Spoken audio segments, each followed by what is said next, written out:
नमस्कार, मी अरुण आणि आपण पाहत आहात 7 स्टार न्यूज। वाळवा तालुक्यातील बहे, हुबालवाडी, तांबवे, खरातवाडी परिसरात शेतातील विद्युत केबल चोरीच्या घटनांनी अक्षरशः थैमान घातला असून शेतकरी वर्गात संतापाची तीव्र लाट उसळली आहे। वारंवार होत असलेल्या चोरीच्या घटनांमुळे शेतकऱ्यांचे लाखोंचे नुकसान होत असताना पोलीस प्रशासन मात्र निष्क्रिय असल्याची भावना नागरिकांमधून व्यक्त होत आहे।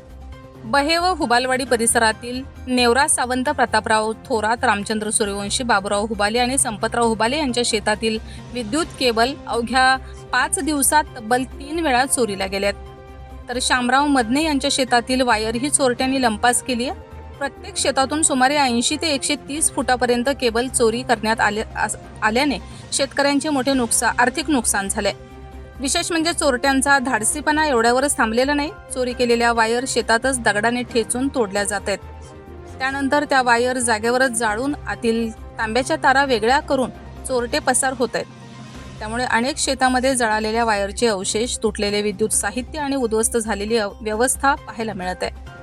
कृष्णा नदीकाठच्या भागात यापूर्वी विद्युत मोटारी चोरीचे प्रकार मोठ्या प्रमाणात होत होते, मात्र शेतकऱ्यांनी मोटारी पाण्यात बसवण्यास सुरुवात केल्यानंतर आता चोरट्यांनी थेट केबल चोरीकडे मोर्चा वळवलाय। रात्रीच्या वेळी बिबट्याच्या भीतीमुळे शेतकरी शेतात जाण्यास धजावत नसल्याचा फायदा चोरटे घेत असल्याचं स्पष्ट होत आहे। दरम्यान वाढत्या चोरीच्या घटनांमुळे शेतकरी भयभीत झाले असून रात्रभर जागून शेती राखायची की शेती करायची असा संतप्त सवाल शेतकरी विचारत आहेत। पोलीस प्रशासनाने तातडीने गस्त वाढवून या चोरट्यांचा बंदोबस्त करावा, अन्यथा तीव्र आंदोलन छेडण्याचा इशारा परिसरातील शेतकऱ्यांनी दिलाय। Laxman Patil, 7 star news, Ishwarpur.